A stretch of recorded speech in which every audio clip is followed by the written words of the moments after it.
Hello and welcome to episode 84 of the FPL Hangover podcast, where we raise the bar and lower the tone, all things FPL related.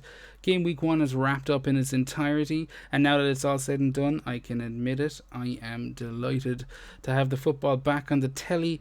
A fantastic week for Premier League debutants, as we saw goals from the likes of Gabriel, Wilson, Hendrick, who else? Castagna for Leicester, he banged one in as well, all scoring in their first match for their respective clubs. Bit of a contrast with the promoted teams, all of them losing this week, suffering heavy defeats, conceding 10 goals amongst Leeds, West Brom and Fulham.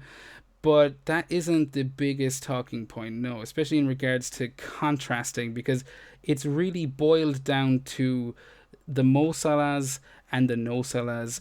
The Egyptian king bagged a hat-trick in game week 1 and really put to bed that pre-season question of whether or not he should have cut his hair. Yes, they say the FPL community are a bunch of head cases, and I say pish posh to that. Speaking of pish, he'll drink it out of a smelly welly. My podcast partner in crime, Seamus, how are you getting on, my friend? Yeah, well, I'm doing good.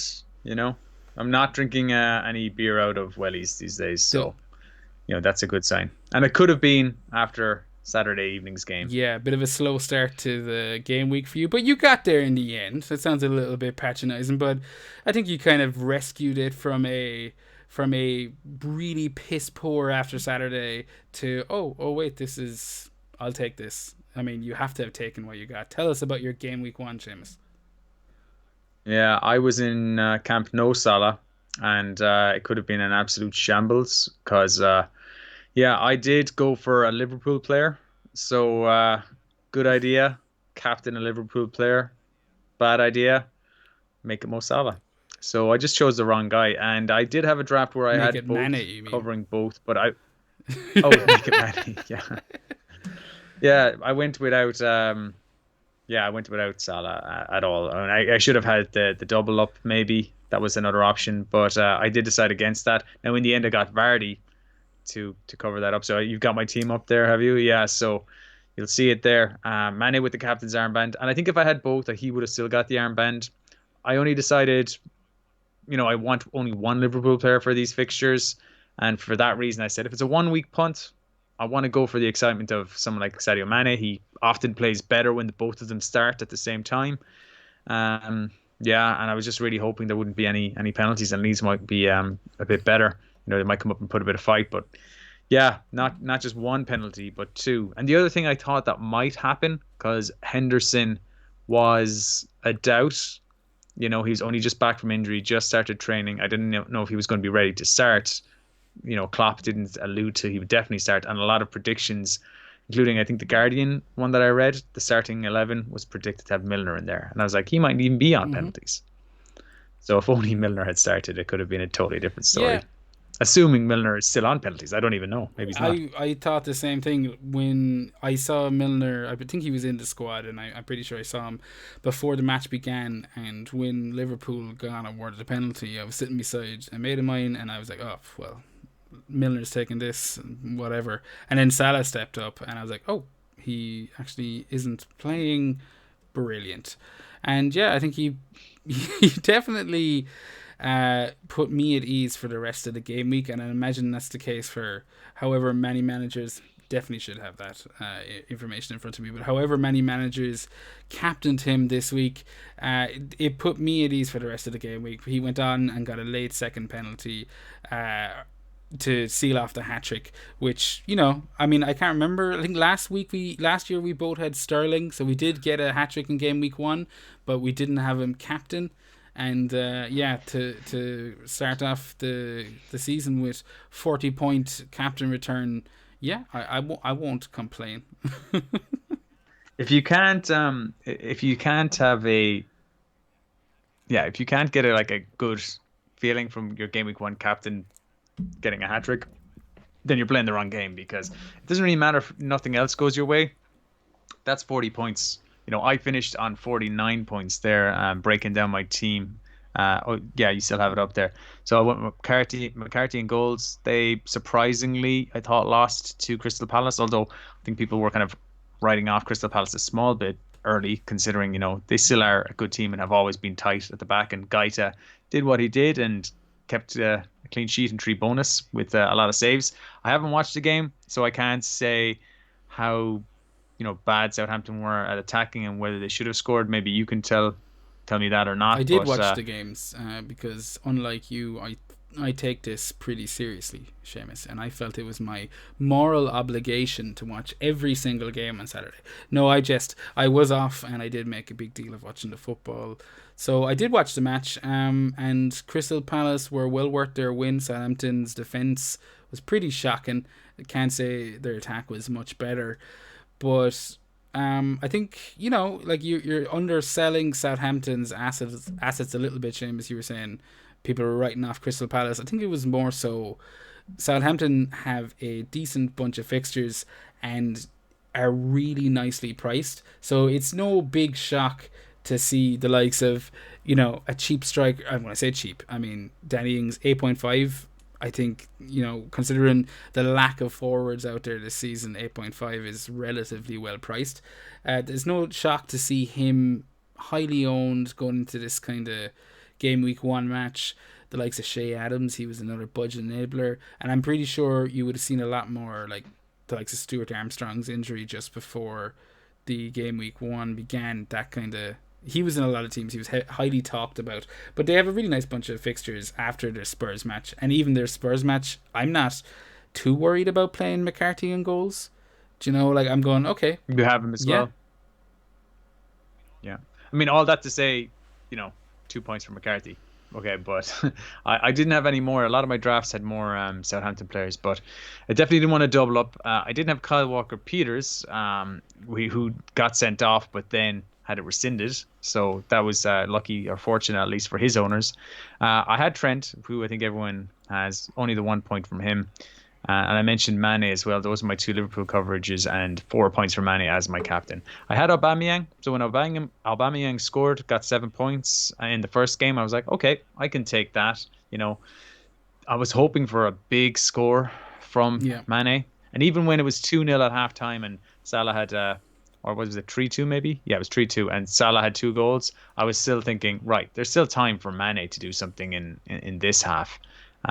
Didn't quite happen, and he just didn't have his shooting boots on, which is strange because Salah, he's shown good preseason form. Salah, who hasn't shown good preseason form, like absolutely smashed his second goal. The other two were penalties, okay, so I mean like he did well with those, but you're I expecting to think score. But he smashed his other he did. I finish. think the second goal was top drawer, and I like regardless of the fact the two of them were penalties, I was more taken back by the fact that he looked incredibly sharp. He looked ridiculously hungry and wanted to fucking you just could see it out there, and that was Yeah, it was a little refreshing to see because as you said, his preseason wasn't the best. People were a little bit worried. Lots of Salah kind of doubt crept in the last couple of game weeks, and I think it affected you a little bit, but you did have your heart set on going Mane this year. You made that kind of a point of that, and I think you just got a little bit unlucky, as did all the Mane owners, because next week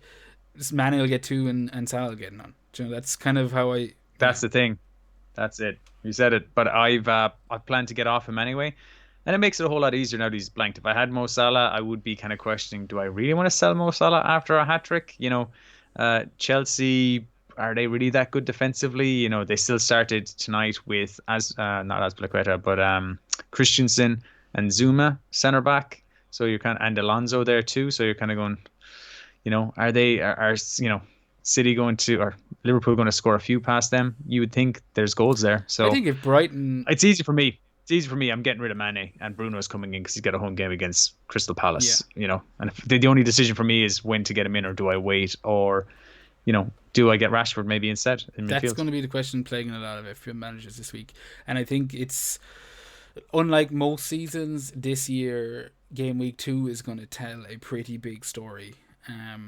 In terms of like with Manchester United and Manchester City both coming back into play this game week, you're going to. I don't know if we've seen that, and I don't want to trundle on about it too long, but I'm looking forward to next week's episode and kind of getting to sit back and look at what happened, look at what players people kind of went for. And while we're talking about players, we were talking last week about the ownership or the amount of players in the game. Like just there at game week 1 deadline, it was 5.9 million or something like that, and it's now gone up over the 6 mark. So we're kind of getting back to the amount of players that we're used to seeing. Yeah, and you're seeing it with the transfers, the net transfers in. You're looking at I have a lot of people going, who are all these people transferring in, Salah and Kevin De Bruyne and stuff like that. And why is there so much transfer activity? Well, simply put, there's about 200,000 managers who missed the game week 1 deadline and wants to get a team in now here in game week 2, so they're transferring these guys in. There's also a few wildcards there, I'm sure of as well. But if I was doing it now, starting game week 2, you'd be going Salah over Mane anyway. So Mane will see sales, and I think I'll be Let one me of ask. them. That was the main decision I Yeah. got wrong. The rest 100%, of it, okay. that was the big one. What you banged, I was going to ask you a question there, but we can get to it later. What you did smash this week was your Vardy call. I mean, it's not like it was the most, kind of subtle of picks, but it was definitely a super solid pick that I've heard a lot of, good FPL managers talking about Vardy and the consistency that he brings to the to the game. And yeah, this week again, a classic Vardy, doesn't really look like much until 70 odd minutes, and all of a sudden he ends the match with 2 goals and I don't know if you get 3 bonus points, which obviously pissed off someone like me who was looking at you floundering in the first day and was just like, okay, if Vardy, which is his big differential, doesn't do much, then I'm laughing. Nope. He gets 2 goals with 50 minutes. You still made a lot of points in me, you bastard. Don't don't get too smug. It's not smugness. It's or not too smug. Don't get too bitter. You have a right to be smug. I got the Mane captain decision wrong, and you got your Salah captain decision right. So look, you nailed the captaincy. To just finish on, I don't want to keep harping on about Salah, but I just did not see a 20-point, or what would have been an 18-point difference between Salah and Mane. Last year, Salah didn't have a single 20-point plus score. This year, he's done it in the very first game week. What can I say? Well, they've always been there, fairly Seamus. close. Usually, I would correct you there, because last year, I believe the only reason you beat me was Salah having a pretty big fucking score in the double game week. So yeah, I think it was 15 points, wasn't it? Triple captain got you 45. No, it was more than that. Wasn't it not like fucking 20 odd or 20? No, he didn't have a single. The only person for Liverpool who got 20 points in a game week last season was because he blanked in the first game, if you recall. But he got 2 goals and an assist in the second. Look, that's what according to my notes. We're not. I shouldn't have even went down this way. Don't make me doubt my notes. I instantly believe. Now I need to check this out. Look, Trent is the only one that got 20 plus points that I have in my notes. I'm actually going to check this now because now you've got me paranoid. So you talk there. What I'm going to say is we don't need to do no checking. What I want to ask you is, are you happy with 49 points coming out of this game week? Overall rank of 2.7 mil. Is that a green? Is that a red? I suppose technically it's a green if you look at how many players there are. It's a gray. It's a gray arrow. Everything's gray in game week 1. You don't move up, you don't move down. It's just your starting position. And I'll take 2.6 or was it 2.7, 2.6 million. That's fine. It's not what I wanted. I wanted to be in the top million. But gives me a place to climb to. I think my team is pretty good. Don't really want Mane, but if Mane becomes Bruno, my team is nicely set up for next week. Vinagre not playing this week. That was one of my other players. That was a balls. It doesn't look like he's going to start possibly. So I don't know. Yeah, and I'll have to fix him. But he wouldn't have played against Man City this coming week anyway. Matt Doherty nearly had a goal. He was like 1-on-1. Harry Kane played it over. Shot at point blank range, which was saved by Pickford, the bastard. Justin also got me 9 points for Leicester. He won a penalty, which Vardy converted. And St. Maximin did nothing. Mitrovic did nothing. And Werner won a penalty. So, yeah, there was 5 penalties in 8 games this weekend. And Man United have yet to play. So, God knows how many there'll be next week. But we'll both have Fernandez in our teams. This week I'll be shifting out Son. It's a very popular move I'm seeing according to FPL statistics. Is that Son to Fernandez is a very popular move. You can see my team there, 74 points all in all, 581,000. I'm very happy with that. It's a fucking 3/4 of a hundo opening game week. Smashed the captain. Had Salah. That's something I'm really planning on focusing on this year, is the captain decisions. I listened to FPL Black Box. Their second episode was out just before the game week, and that's Mark Sutherland's and as from the Scout. Really recommend checking that out. It's on YouTube and Spotify. But they went onto a big spiel of captains and reviewed a couple of good pundits and their thoughts on it, and it just had me thinking. And that's going to be my focus this year, is maybe just not being as much of an idiot with my captain. It's all well and good saying that after I've got the first one right. If I fuck it up next week, I probably wouldn't have gone into this. But in general, my team pretty similar to yourself, Seamus. I was on Aubameyang as well. I did have a couple of differentials with Eric Dyer. I thought he was kind of a little treat for myself that I was going into the season with. I'm not too convinced on Spurs. As I said, I'll be jumping off Son this week, but they do have a decent set of opening fixtures. They're away to Southampton next week, following that with a home match against Newcastle, away to United, and then at home to West Ham and away to Burnley. I think they're against teams that aren't prolific goal scoring teams, with the exception of Man United. And Southampton's rather toothless performance against Crystal Palace at the weekend gives me, hope that this Dyer move could still work out. I'm saying that Everton ripped Spurs open quite a bit at the weekend, and I think they're one of the main talking points in terms of where managers can look to that they may not have already invested in this season. And you're looking straight to the likes of Everton, Seamus. Yeah, well, I'm not looking to get anyone in this week, but their next 3 games are actually really, really nice. If I was taking a hit this week, and I was downgrading, and my plan is to go Mane to Bruno, that would free up 1.5. I have 0.5 in the bank.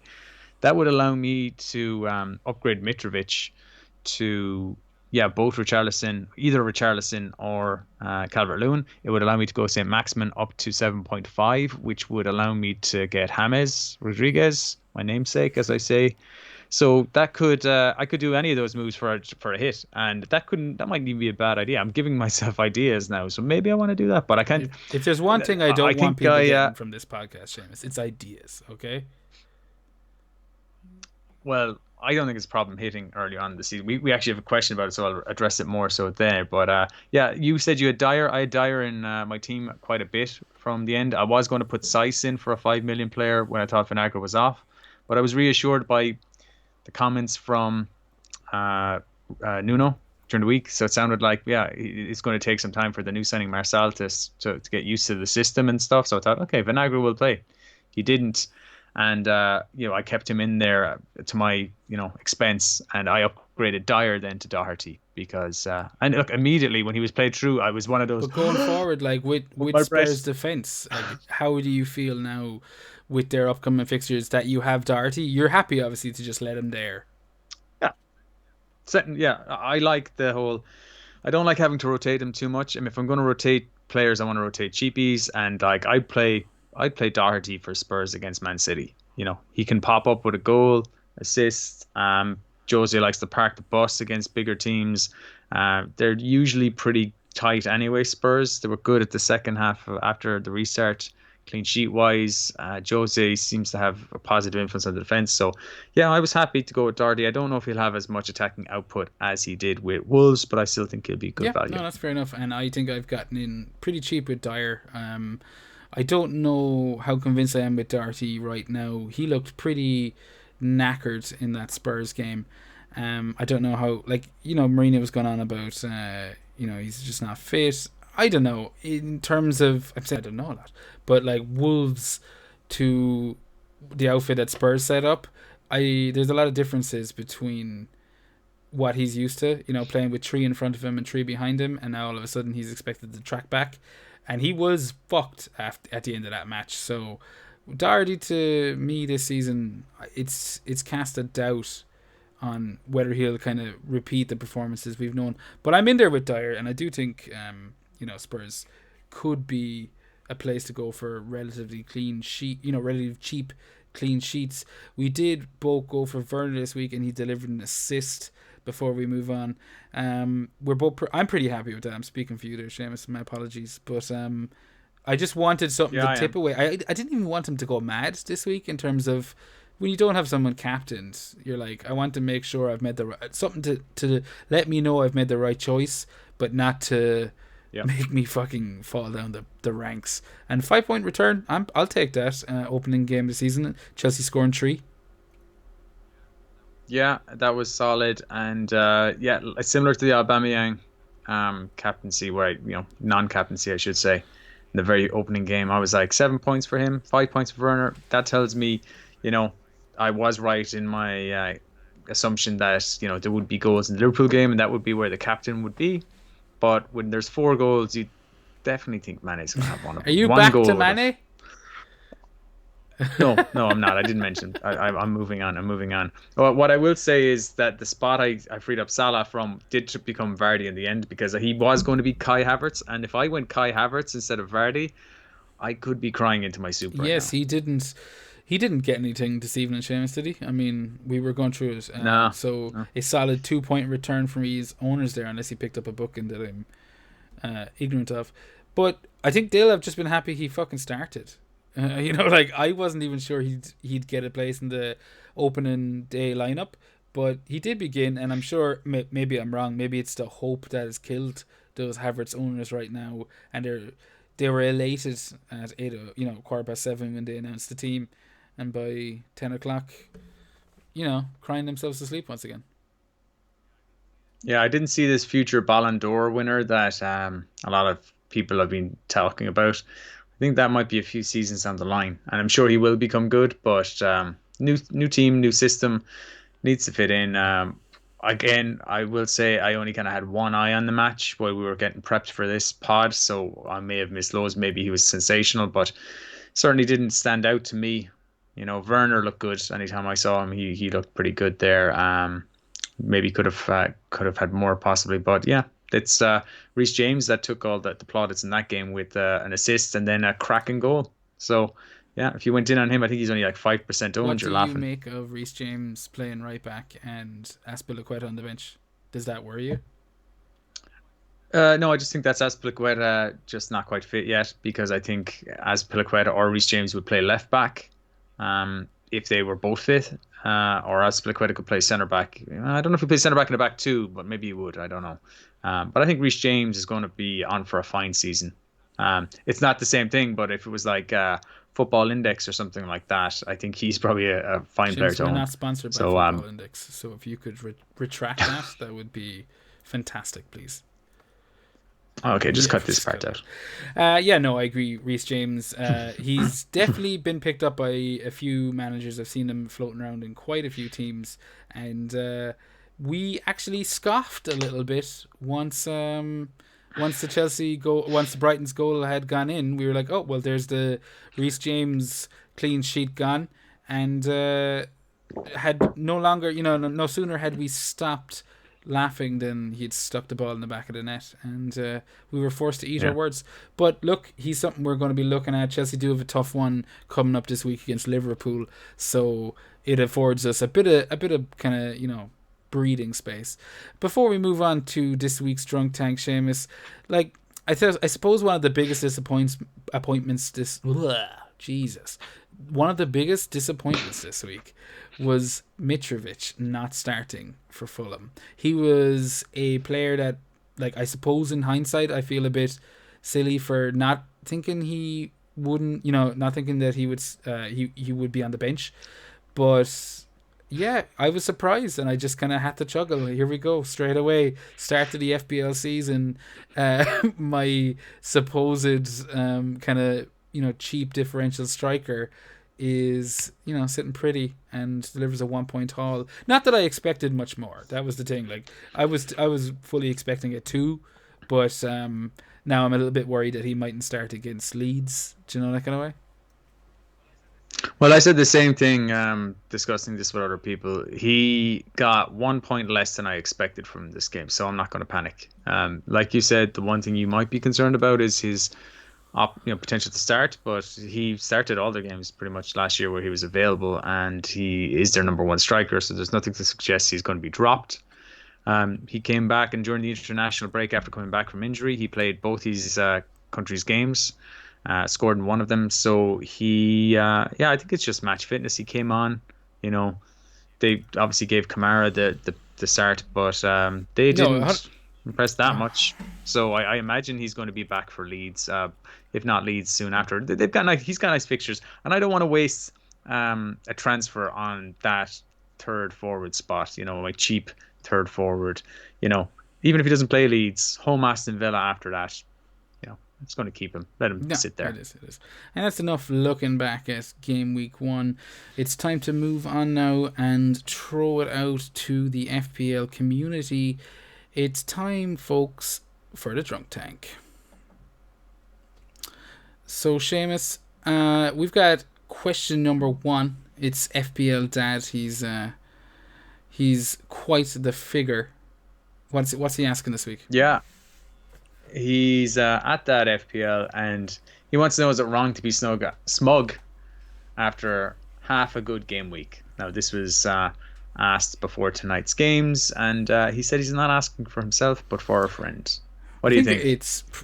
Should you enjoy yourself if you had a good opening half of the game week, or should you wait until the game week's over before gleefully rubbing your hands? I think there's an etiquette to it. I always like to turn to our Lord and Savior Jesus Christ, and do unto others as you would have done unto you.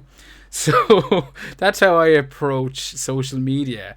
But I mean, I personally think it's a wild west out there anyway. So social media wise, do what the whatever you want.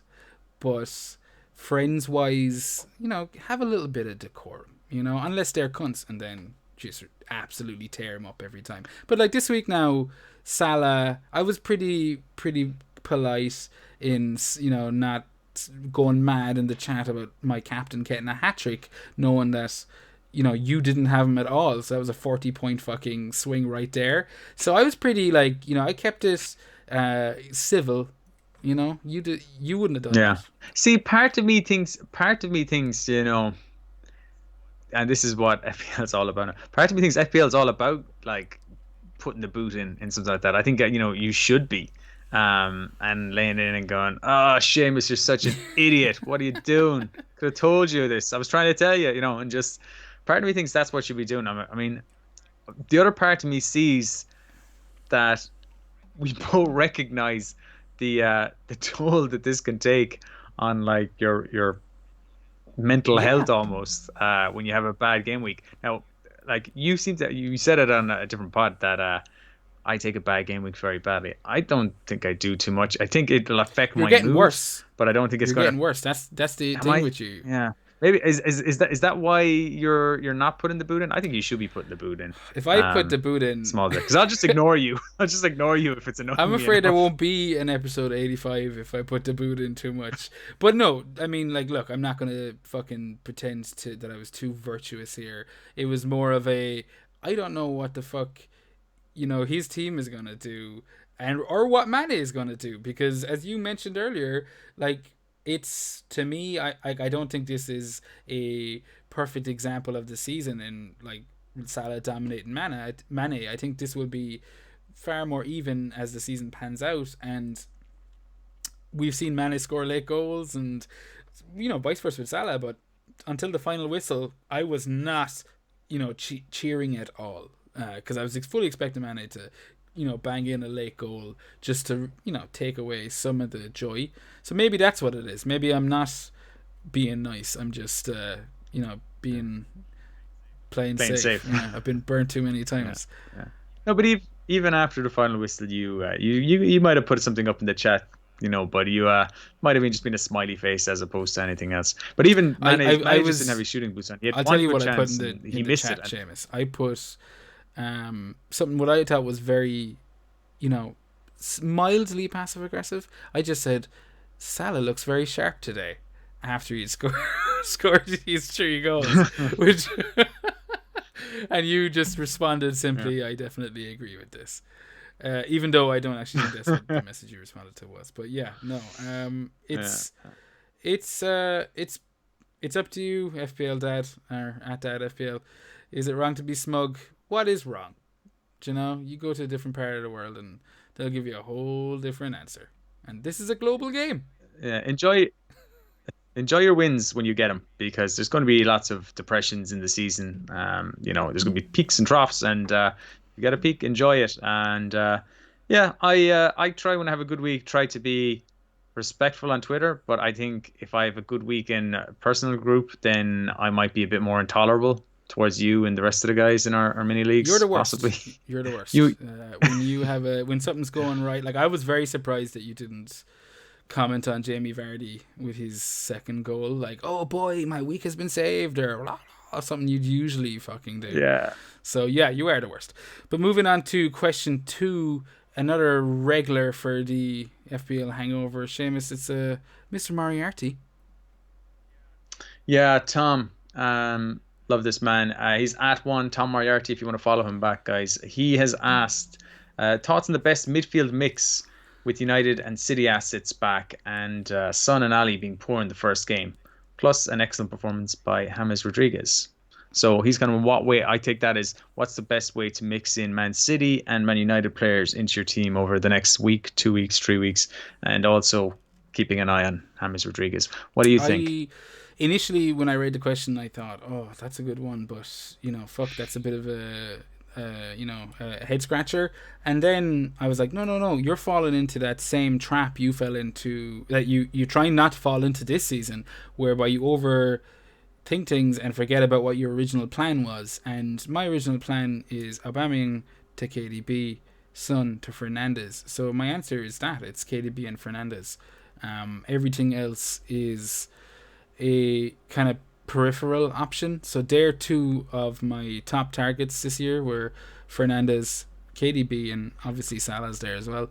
So, you know, Yeah. I'm just sticking with that. That's the best mid mix, if you ask me. I think they're two. KDB speaks for himself. We've gone into this a million times, and Tom's well aware of what KDB is capable of. Fernandez, he's someone that if I'm wrong, like if that pre or post lockdown kind of run was a fluke, like you can come down from that. So I mean, maybe you come down as far as Rashford if you still want to stick with Man United, at a 9.5.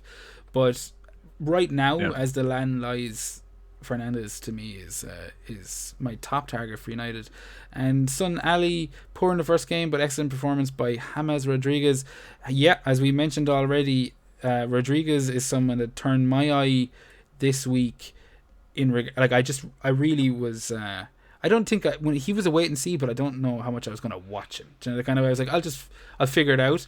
But I caught the Everton game, and yeah, no, he completely caught my eye. And as soon as I suppose I'm settled with my Man United and Man City transfers, that's when I'll start looking a bit closer at Everton, and we'll have a lot more info then. The only thing with that kind of policy is you're going to miss James Rodriguez's great Yeah. games. The next 3 games are especially nice. Just going to pull them up here. They have 2 home games. I think West West Brom Brom, next. Sorry, yeah, West Brom at home, Palace away, Brighton at home. So if you're kind of waiting to get in, United and City in games week 2 and 3, you're really only going to catch Brighton from that 3 week run. So it could be worth taking a hit. As I said there a while ago, I don't know if I said it in this or our discussion pre-pod. My move this week, again, like you, I have my moves planned out, and my move is Mane to Fernandez, Bruno. So that kind of answers my question there, Tom. I think Bruno is the guy to have there, even more so than Martial. I just think with Martial's reclassification as a forward, he'll just get less points, and I think Bruno will be better. Rashford could, over the course of the season, be a good punt, but you're kind of relying on him improving or continuing to improve without penalties, and Bruno to regress. I think Bruno will be the highest point scorer at Man United in FPL this season, so he's the best to get. He's priced at 10.5. It's a great price. Get him in. That saves me $1.5 million. As I said, with the $500,000 in the bank, I could make say maximum James now. But do I want to? Okay, because while as good as James looked, Rodriguez on the pitch the last day didn't really that I can recall. And I must look over it again because, as I said, I was in and out and I missed parts of the match. Don't recall him having a great chance. Do we have the stats? Did he have any We'll get our like producers to goals, pull shots on them right up target? for us, Seamus. Give me 5 seconds. No, we won't Yeah. have the stats. I don't know if the stats, but like not to use a cliche, but the eye test in terms of what he was kind of creating in front of him and the kind of, I suppose, just the overall effect he was having on the Everton team. That was the big thing for me. But I'm going to wait until it starts translating into fantasy returns a little bit. I mean, No, totally. That's what I think is the important thing to take away from this. Like he passed the eye test. That they call it the eye test. I know you don't like that phrase, but like that's a whole different thing. FPL, you don't get like N'Golo Kante passes the eye test. You don't want him in FPL. Okay, although we did have that discussion game week 1 last I season. would like to I don't know imagine why. that the eye test at this stage incorporates FPL, into it. Like for me, when I say the eye test, I'm not talking about if I put him in my football team. I'm talking about if I put him in my FPL team. Yeah, so I mean that's what's going to be dependent on here. How does he look from that point of view? And I'm just not convinced on that just yet. I think I'm going to want to wait. And yeah, I think I'm gonna That's fair wait. enough. Fucking struggling here to get his You fucking stats up. shouldn't be doing this Fucking live. I've warned F you. I've warned you. scout. But Yeah. moving on to But I haven't seen the game enough to comment on that. But I think De Bruyne, just to finish off his other question, the other part of that question is De Bruyne is the guy I'm going to go for that. But he'll come in game week 3 for Aubameyang when Aubameyang's fixtures turn. But Aubameyang's probably going to be my captain this week against West Ham. West Ham look in a bit of a state. They were shit this week against Newcastle. So Aubameyang will be my captain in a home fixture, and then Bruno will come in. Although I am tempted to give Bruno the armband, but I think after last week I just gotta play it a bit safer. well, maybe a little less about you and a little bit more about everyone else. And everyone else means question 3, FPL Fairy.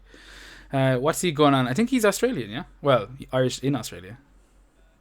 No, he's an Irish lad. Yeah, as you said, in Australia. Steve is his name at FPL Fair if you want to follow him. Really sound guy. I was chatting to him the last day on Zoom as well, in fact. So I got to see him, and he definitely knows he's FPL. So he's also like I can see why he thought he was Australian because he starts off I with think it was "G'day, a little g'day, nod, gents." subtle nod. Yeah. What team should be targeted for transfers once we get United and City assets into our squad? So that's kind of following on from Tom's question there. What's the mix we want in midfield? We've answered that. And, who do we want after that? So you seem keen on Rodriguez or James. Are we going to call him James or are we going to call him Rodriguez this season? I don't know. We got to decide in this now. This is an early season decision we need to make and stick You're with. fair enough. It's probably the most important decision we'll make all episode. We'll go with James just because you keep angling for the namesake. So I don't mind. So I'll play into that. Yeah. So you like James. I'm not convinced on him yet. I think he makes a team better. So Well, I the think he question makes is what Richarlison teams should we be targeted? better. And I would say Everton as opposed to Rodriguez. Yeah, Get me okay. just to clarify. Yeah, Everton, 100%. I'm interested in Calvert-Lewin more now. I wasn't sure what way they would line up and would they play 1 up front, 2 up front. But yeah, I like Calvert-Lewin. He scored a great header against Spurs. I think they're the team I'd be looking at. Even the likes of Dean, right back, look good. Coleman, we discussed Coleman. There was a lot of people saying he mightn't get much game time this year. Is he past it? I don't think he's past it. He put Mane in his pocket last season in the Merseyside derby. And yeah, I think Coleman could be somebody who might find his way into my team if I can't reach for Dean. So that's the one team that I like to look at. How about you? I mean, I'm going to take a bit of a cheeky way out for this, and you're right in regards to Everton. But considering we only have the 1 game week's worth of data, like we could talk about Leeds. They look pretty decent against Liverpool, but I would like kind of basically once the question is, once the United and City assets have been moved into our squads, what are you looking at? And for me, it's Wolves. They beat Sheffield United tonight 2-0. Man City in game week 2 toughie. So I mean, yeah, they beat them twice last year, and I'm not ruling them out against them this game week. But I won't be targeting their assets. It's afterwards. Game week 3, 4, 5, 6. West Ham United, Fulham, Leeds, Newcastle, all in those four. That's a bunch of fixtures that I need to get on. And I hope to have the City and United kind of cover moved into my team and be looking at the likes of a Jimenez. He banged in his classic, 1 goal return tonight. Did he get bonus points in that, Seamus? Do you know? Um, He did. Yeah, I think he got 2. I think he finished with 8 points. I'll have to double check on He did livefpl.net. also, little plug for live FPL there, well done. But he did also hit the post with from a corner in the second half as well, and just looked great in like pretty much what he was last season. So he's someone I'm looking at. He's knocking on the door of a must-have for me at the moment. And Traore started this evening. He's 6.5. That's a decent option as well, especially with people with the likes of Maximins and stuff that are looking maybe to jump off in a few weeks.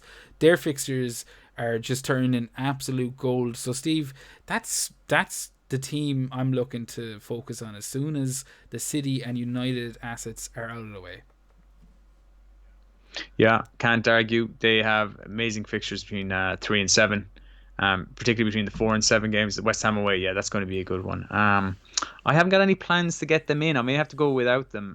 Personally, I have Vinagra. Assuming he's not starting, he'll probably become Sice or something like that. If you're thinking of getting Jimenez in, like Traore played right wing back today, so that's a bit more defensive and deeper than we would normally like, especially if he's classed as a midfielder. He's classed as a defender and is going to get clean sheets. Yeah, we like that probably. But as a midfielder, not so much. If you're getting Jimenez in, does that mean you're getting rid of who are you getting rid of? Are you going to try and upgrade Mitrovic, or are you talking about just your own team? Are you going to get rid of Werner? Well, so I have at present 3 strikers. I went with the Shea Adams and Werner and Mitrovic route. So it's possible I drop Shea down to 4.5 and upgrade Mitrovic to a Jimenez and play a much more solid 4-4-2, maybe 3-5-2 if I'm lucky, depending on my team. Oh, the cat's going absolute ballistic. Say hi to Joe. But he's been let out now, so he should behave himself. Hopefully, he didn't bring any mice in this week. But so that's kind of my plan in regards to Wolves and getting Jimenez. I think it's completely possible for me. Just that's why I put the extra money in my forward, so I could I just have it there, sitting there now if I need to do something.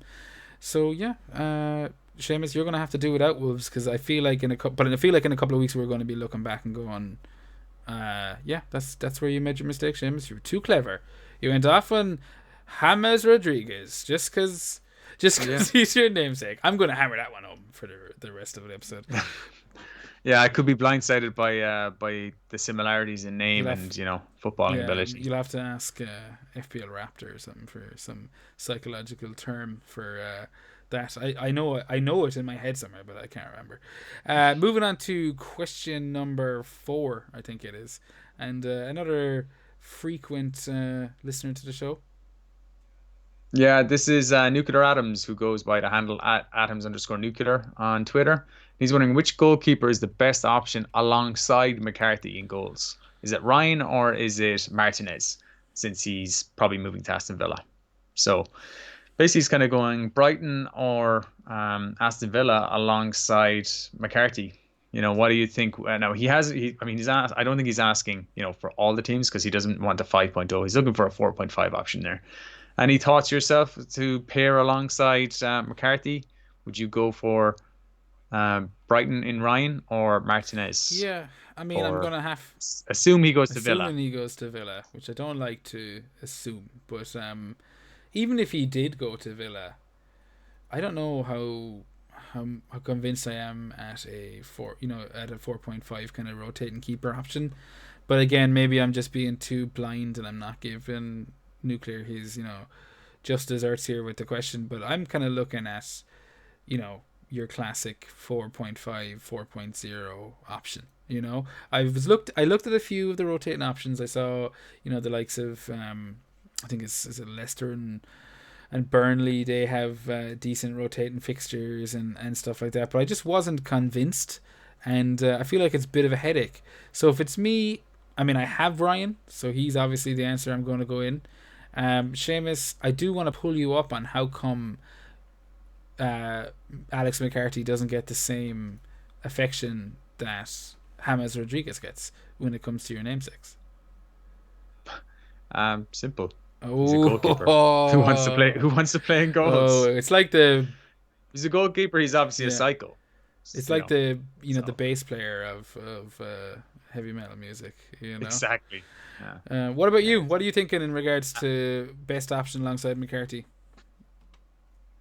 Well, here's the thing. The first thing I look at if I'm looking at defensive rotations, including goalkeepers, are what bad fixtures do Southampton have in the next. So I've looked up here as far as game week 10. Okay, so game weeks 2 and 10, and their worst fixtures are probably this coming week in game week 2 against at home to Spurs. Game week 5 they're away to Chelsea, and then game weeks 9 and 10 they're away to Wolves, home to United. So you're going to want to find somebody with good fixtures in maybe like 2, certainly 5, 9 and 10. So like who's got the best fixtures in those? Doesn't really look to be Aston Villa. In game week 5 they play Leicester away, and they who they play then. That's okay actually. Yeah, so maybe Aston Villa Oh, looked the brilliant! better. You know you're looking at Brighton things have an that your okay week audio two, listeners can't five. hear, right? Or can't see. Yeah, yeah. So in game week 2, 5, and 9, you're not going to get like a clean set of fixtures where you're always going to have a good one. There's going to be a week there. If you went with Ryan, for example, in game week 10, you're either going to have to play Ryan and goals at home to Liverpool, or you'll have to play Southampton or McCarthy at home to United. So you're not going to get a clean slate. There's going to be some sacrifice there. Don't think you want to go double, because you should just play them against the tough teams because they'll rack up save points, and if they get an unexpected clean sheet, say in that game you go for Ryan and you start McCarthy at home to Man United in game week 10. And what happens if Ryan keeps a clean sheet then at home to Liverpool? You've picked the wrong goalkeeper. You're going to be pulling your hair out. So I don't think it's worth it for me. Just get a Yeah, no, 4.0. Put that money I'm with elsewhere. you. But if you're going, maybe Aston Villa if he goes there. But you have to wait until he actually signs And I then. hate to be a little bit cruel, but like this is something you should have decided before the game we kicked off. In the sense that do not waste a fucking transfer on a 4.5 goalkeeper right now. Simple as that. I'm sure it can be put Yeah. to somewhere of better use in your team. But thanks for the question, and I'm sorry if I came across like a bit of a dick there, Nukes. Moving on to the next question. This is from a Mr. Glenjamin. In your eyes, I'm reading this to you now, James, because it's not from Twitter. In your eyes, what was the biggest surprise in game week 1? What was the biggest surprise? Uh, the biggest Yeah. surprise. I'm going to go fixture wise here. I would probably say Southampton losing to Palace more so than Spurs losing to Everton. Ooh, interesting one. The biggest surprise. Yeah, I think that's fair, especially with me mouthing on about Southampton at the start. I think for me, just to kind of play devil's advocate, the biggest surprise was the Liverpool Leeds match actually, delivering on its promises, which I wasn't expecting. I mean, I could throw the knife into Glenn here and say Spurs getting their asses handed to them by Everton, but I won't. And I'll go back to Leeds and Liverpool. That match completely lived up to its expectations. Another 4-3, which it was like was. I'm sure there would have been some people putting kind of member berry bets on that before the game kicked off. So that was the biggest surprise. And Leeds kind of, I was expecting it to be a bit of a dour affair. Maybe Liverpool come away with a 1-0 victory and Leeds looked tight. But Leeds looked interesting. And like we kind of touched on Everton and Wolves. But they're another team that wants their fixtures clean up a little Yeah. bit in like lovely one this week. But it is followed by kind of away to Sheffield, at home to Man City. They all scream to me, wait and see, kind of get a bit more information. Was Harrison the one who he scored this week, that peach of a goal? Yeah, he got a lucky one. Yeah, Is he going to exactly. live up to what he's kind of that benchmark that he's setting in game week 1? The likes of Stuart Dallas, he got an assist this week. Is he going to keep his place and live up to any potential? Little things like that. That was kind of why I'd say the Leeds and Liverpool match was my biggest surprise, because Southampton losing 1-0 to Crystal Palace, it's not that shocking. What was most surprising about that game, and I'd agree. I mean, when I was looking at other surprises, I was surprised how, and maybe I shouldn't have been, but how poor Liverpool were defensively. They looked very poor. I mean, Leeds only had 3 shots on target, and they scored for all 3 of them because they were yeah. Well, I was going to say they're all high quality chances, but they're all decent chances. Harrison made Trent Alexander-Arnold look like a schmuck, but that line was like all out of whack. It was not a level line, so they weren't level. And yeah, that's what surprised me. And the stats were showing that after Project Restart last season, they weren't great defensively and they gave up a lot of big chances. So I was always aware of it. It's why I wouldn't go double Liverpool defense this season. But I just didn't. I thought that was mostly down to they had the title won, but they started really rusty. Yeah. So let's see how I that think I'd like to develops. see Van Dijk pull his finger out of his arse a couple of times before I, start seriously invest, like before I consider a double Liverpool defense. But moving on to the second part of Glenn's question: if your team looks weak, should you stick or hit or even wildcard? Seamus, I'll let you go first on that one. If your team looks weak, don't stick. that's that's FPL 101. Yeah, no, but it depends what Yeah. week is like. If you look and realize you made a mistake and you know it's a mistake, act now. And if it's obvious in hindsight, yeah, act now. I don't think hits are bad. I wouldn't wildcard. I wouldn't wildcard if you only want to take like 2, maybe 3 changes. It's grand to take a hit this early in the season if you know what you want to do, but do it with a mind for somebody you want to play for next 2 or 3 game weeks. Like I don't mind taking a hit for to get in, I don't know, Calvert-Lewin if I think he's going to do better than Mitrovic, because I know I'll have him for at least 3 game Yeah. weeks. So and I'll probably get value if he does well. So yeah, I don't mind doing that. I'd only wildcard if you have to make 4 more changes, if you have to. But if your team, I saw his team. He included his team. His team is Yeah. pretty good. There's only 1 or 2 changes you might want to do there. Look at what changes you can make. Find the best one. Take a hit if you need to, but don't stick if there's problems in your team. I'm not sticking with Yeah. problems in Well, my I team. think So. How about like you? in regards to the stick, I think he means kind of like see it out a little bit. Maybe you're wrong with the weakness, that kind of way. And it has only been 1 game week, so I understand. I understand what he's saying. I mean, I'd go back to again another cliche of, you've been thinking about this team for probably several days at least, if not weeks. Trust your gut a little bit, give it more than 1 game week, and just see. I wouldn't even be considering a wild card right now, and I did see the Glenn's team, and yeah, that's definitely not in wildcard territory. But yeah, I just think give it another week, see what the data kind of brings up. Any other performances? I mean, I had note that this question came in before the Chelsea match had finished, and I'm sure for the likes of Reece James owners, which I think Glenn is one of, that'll have put a bit of a smile on their face and kind of made things look a bit more rosy. I'm sure, you know. Moving on to the next Yep. question number 6, and it's our final question, and it's from a first time asker but long time listener. He asked that we include that bit. Ian this week has asked us, if it's not too late for your questions, here's one for you. Is there an argument for waiting another week to make transfers, or should we be jumping on those Manchester boats ASAP?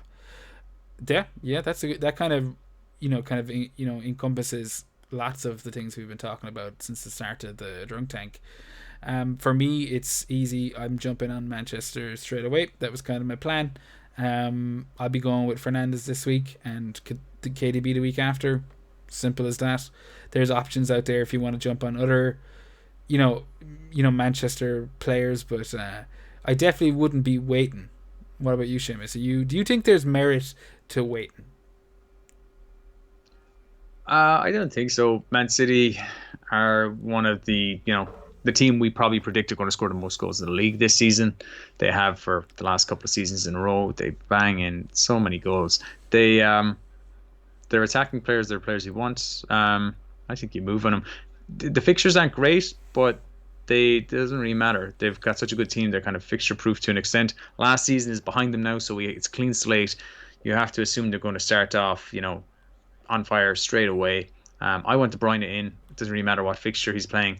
Wolves away is the one fixture is probably more of a negative fixture.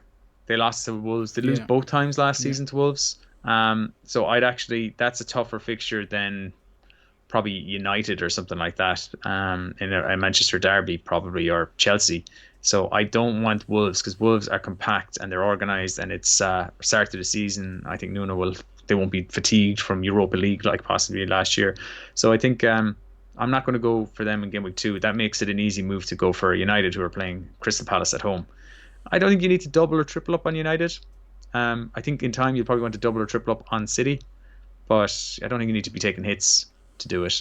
There is an argument for waiting for that reason on City until their fixtures clear up, but I think that's overthinking it. I think you just get one of them in, whether you decide it's Sterling, De Bruyne, or even Aguero, if you've got like a forward slot, because I think we're overlooking Aguero. He could bang in fucking a hat trick against yeah. Wolves. Who knows? So I'll be getting them in game week 3.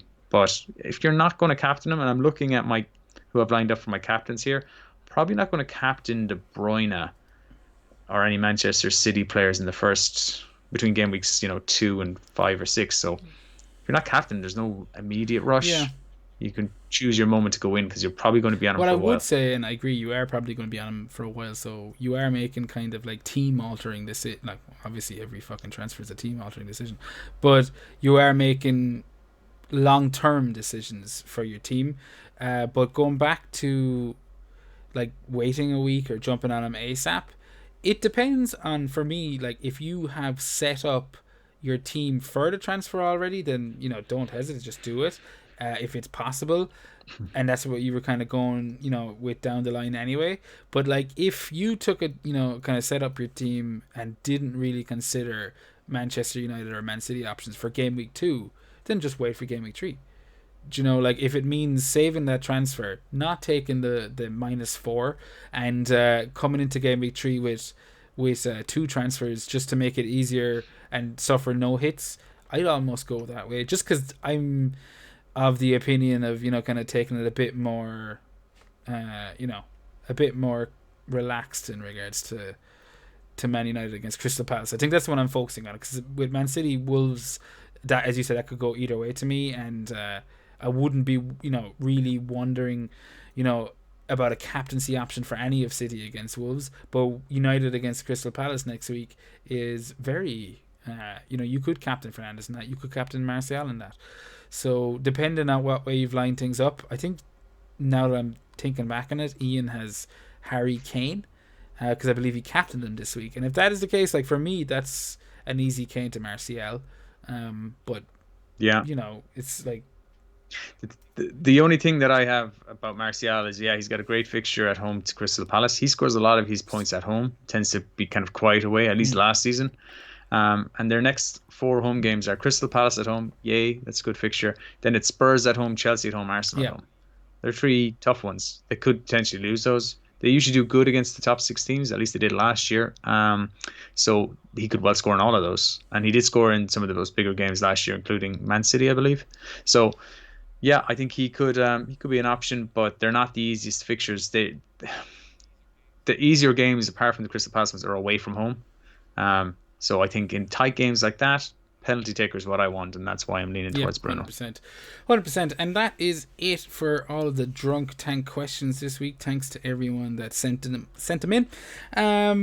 Last week we gave out the mini league code, and we are about to give it out again.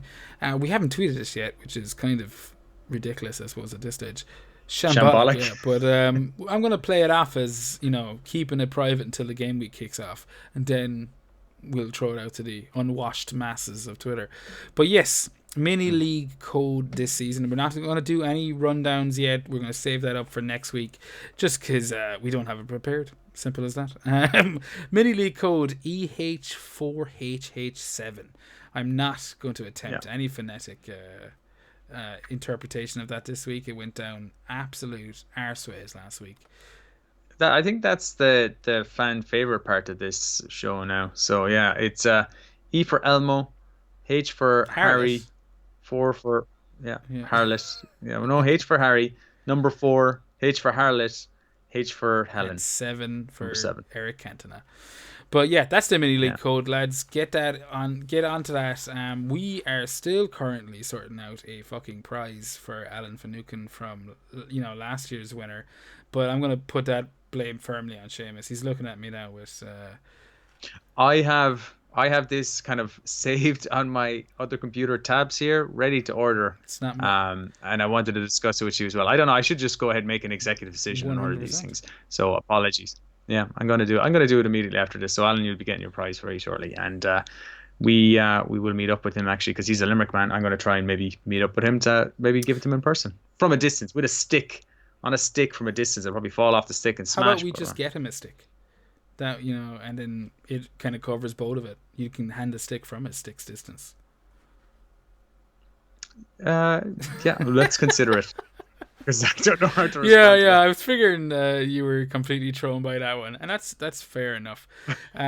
Before we wrap it up, folks, anyone that listened to this last year, your last season, you might remember a little thing called the balls to the wall section with puck fadas, i.e., long shots, and hot shots, which is basically kind of nailed on picks for the week.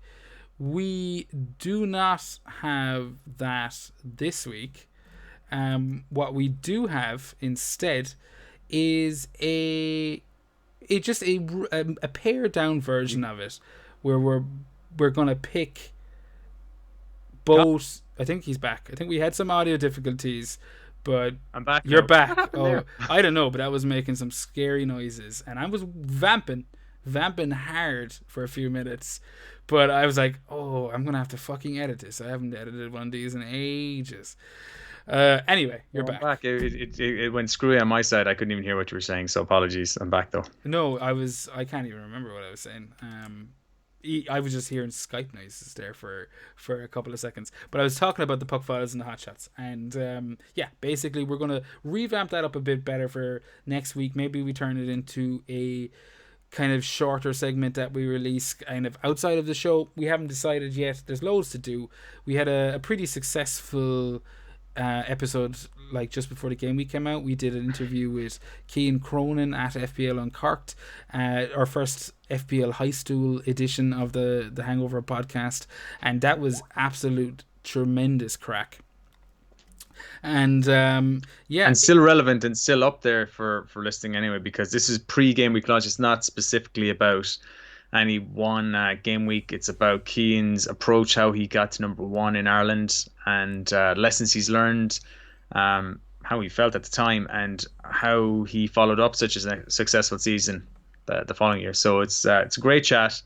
Definitely check it out. I think definitely worth checking out even in game week 2.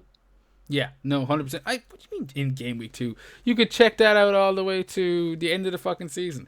That's what I like I was about going high to school. say that. I felt that might be too cheeky. Recommend it to your friends. Great Christmas present for your loved ones. I was very proud of that episode in terms of like it was the first for the show in regards to having a guest on, and hopefully the first of many, and we can bring some high school back to you. But as I was saying, we are going to throw out a missed opportunities episode later on in the week that will come out on YouTube.